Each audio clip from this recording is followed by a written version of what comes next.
ಬ್ರಹ್ಮಚರ್ಯದ ಸ್ವರೂಪ, ಬ್ರಹ್ಮಚರ್ಯದ ಅವಶ್ಯಕತೆ, ಇವುಗಳನ್ನೆಲ್ಲ ಇಷ್ಟೊಂದು ವಿವರವಾಗಿ ನಾವು ವಿವೇಚನೆ ಮಾಡ್ತಾ ಇರುವಾಗ ನಮ್ಮಲ್ಲಿ ಎಷ್ಟೋ ಜನರಿಗೆ ಅನಿಸಬಹುದು ಏನು ಅಂತಂದ್ರೆ, ಈ ಬಗೆಯ ಬ್ರಹ್ಮಚರ್ಯ, ಆತ್ಮಸಂಯಮ ಅಂತನೋ ಮಾತೆಲ್ಲ ಜನಸಾಮಾನ್ಯರು ಅನುಸರಿಸಬಹುದಾದಂತಹ ಮಾತಲ್ಲ ಅಂತ. ಈ ಜಗತ್ತಿನಲ್ಲಿ ಅಸಂಖ್ಯಾತ ಜನರಿದ್ದಾರೆ, ಅವರೆಲ್ಲ ಈ ಬ್ರಹ್ಮಚರ್ಯವನ್ನ ಪಾಲಿಸಿಕೊಂಡೇ ಜೀವಿಸ್ತಾ ಇದ್ದಾರೇನು ಅಂತನಿಸಬಹುದು. ಇಲ್ಲಿ ನಾವು ಒಂದು ವಿಷಯವನ್ನ ಖಡಾಖಂಡಿತವಾಗಿ ತಿಳಿದಿರಬೇಕು. ಏನು ಅಂತಂದ್ರೆ, ಈ ಬ್ರಹ್ಮಚರ್ಯ ಅಂತನ್ನುವ ಮಹಾನ್ ಆದರ್ಶ ಜನಸಾಮಾನ್ಯರಿಂದ ಸಾಧ್ಯವಾಗುವಂತದಲ್ಲವೇ ಅಲ್ಲ. ಗುಬ್ಬಚ್ಚಿಗಳಿಂದ ಬ್ರಹ್ಮಚರ್ಯ ಪಾಲನೆಯನ್ನ ನಿರೀಕ್ಷಿಸೋಣವೇ? ಆದ್ರಿಂದ ಈ ಬ್ರಹ್ಮಚರ್ಯ ಅಂತನ್ನುವ ಅಮೂಲ್ಯವಾದ ಆದರ್ಶ ಯಾರಿಗಾಗಿ ಅಂತ ಕೇಳಿದ್ರೆ, ಯಾರು ಮಹೋನ್ನತ ಜೀವನವನ್ನ ನಡೆಸಬೇಕು ಅಂತ ಇಷ್ಟಪಡ್ತಾರೋ, ಯಾರು ಪರಮ ಪರಿಶುದ್ಧ ಜೀವನದ ಶಾಂತಿ ಸೌಖ್ಯವನ್ನ ಅನುಭವಿಸಬೇಕು ಅಂತನ್ನುವ ಉದ್ದೇಶವಿಟ್ಕೊಂಡಿದ್ದಾರೋ ಅಂತಹ ವ್ಯಕ್ತಿಗಳಿಗೆ ಮಾತ್ರ ಈ ಬ್ರಹ್ಮಚರ್ಯ ಅಂತನ್ನುವ ಮಹಾನ್ ಆದರ್ಶ ಅನ್ವಯವಾಗುತ್ತೆ. ಉಳಿದವರೆಲ್ಲ ಈಗಿರುವಂತೆಯೇ ಉಂಡು ತಿಂದು ತೇಗಿ ಭೋಗಿಸಿ ನಲಿದಾಡ್ಲಿ. ಭಗವಂತ ಪ್ರತಿಯೊಬ್ಬರಿಗೂ ಅವರವರ ಮನಸ್ಸಿಗೆ ಬಂದಂತೆ ಬದುಕುವ ಸ್ವಾತಂತ್ರ್ಯ ಕೊಟ್ಟಿದ್ದಾನೆ ಅನ್ನೋದನ್ನ ನಾವು ಚೆನ್ನಾಗಿ ಗಮನಿಸಿದ್ರೆ ಗೊತ್ತಾಗುತ್ತೆ. ಸ್ವೇಚ್ಛಾಚಾರಿಗಳಾಗಿ ಮನ ಬಂದಂತೆ ಜೀವಿಸಬಾರದು ಅಂತನ್ನುವ ವಿಷಯದಲ್ಲಿ ಭಗವಂತ ಕಠಿಣನಾಗಿದ್ದ ಪಕ್ಷದಲ್ಲಿ ಜನ ಹಾಗೆ ನಡೆದುಕೊಂಡಾಗ ತಕ್ಷಣವೇ ಭಗವಂತ ಅಲ್ಲಿಗೆ ಬಂದು ಅವ್ರ ಕೈ ಹಿಡಿದು ತಪ್ಪಿಸಿಬಿಡ್ಬೇಕಾಗಿತ್ತು, ತಪ್ಪಿಸಬಹುದಾಗಿತ್ತು.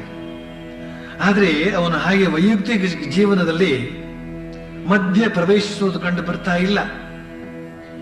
ಆದ್ರೆ ಹೀಗಂದ ಮಾತ್ರಕ್ಕೆ ಭಗವಂತ ಸ್ವೇಚ್ಛಾಚಾರಿಗಳನ್ನೆಲ್ಲ ತಮ್ಮ ಸ್ವೈರ ಜೀವನವನ್ನು ನಡೆಸಿಯೂ ಸುಖವಾಗಿರುವುದಕ್ಕೆ ಬಿಟ್ಟುಬಿಟ್ಟಿದ್ದಾನೆ ಅಂತ ತಿಳಿದುಕೊಳ್ಳಬಾರದು.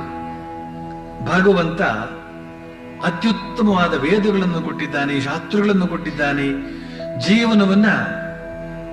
ಜೀವನದಲ್ಲಿ ನಾವು ಹೇಗಿದ್ರೆ ಸರಿ ಅಲ್ಲ ಅನ್ನೋದನ್ನೆಲ್ಲ ಈ ಶಾಸ್ತ್ರಗಳ ಮೂಲಕ ತಿಳಿಸ್ತಾ ಇದ್ದಾನೆ. ತನ್ನ ಪ್ರತಿನಿಧಿಗಳಾದಂತಹ ಸಾಧು ಸಂತರಿಂದ ಜನತೆಗೆ ಬೋಧಿಸ್ತಾ ಇರ್ತಾನೆ.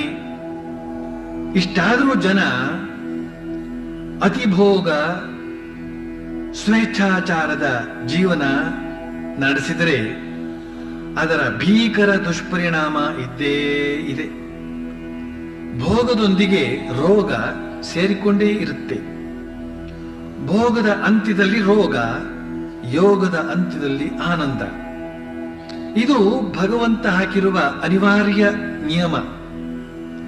ಈ ಜಗತ್ತಿನಲ್ಲಿ ಜನ್ಮ ತಾಳಿದ ವಿಶೇಷ ವ್ಯಕ್ತಿಗಳು ಕಠಿಣ ಆದರ್ಶವಾದ ಬ್ರಹ್ಮಚರ್ಯವನ್ನ ಪಾಲಿಸಲಿ, ಮಿಕ್ಕವರು ಕೈಲಾಗದೇ ಇರೋದ್ರಿಂದ ಹಿತವಾಗಿ ಮಿತವಾಗಿ ಭೋಗವನ್ನ ಅನುಭವಿಸಲಿ. ಆದ್ರೆ ತೊಂದರೆ ಬಂದಿರೋದೆಲ್ಲಿ ಅಂತಂದ್ರೆ,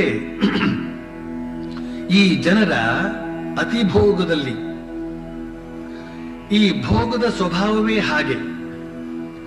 ಒಮ್ಮೆ ಭೋಗಿಸೋದಕ್ಕೆ ಮನಸ್ಸು ಮಾಡಿದ್ರೆ ಅದು ಮನುಷ್ಯನನ್ನ ಅತಿರೇಕಕ್ಕೆ ಎಳೆದುಕೊಂಡು ಹೋಗಿಬಿಡುತ್ತೆ, ಎಳೆದುಕೊಂಡು ಹೋಗದೇ ಇರೋದಿಲ್ಲ.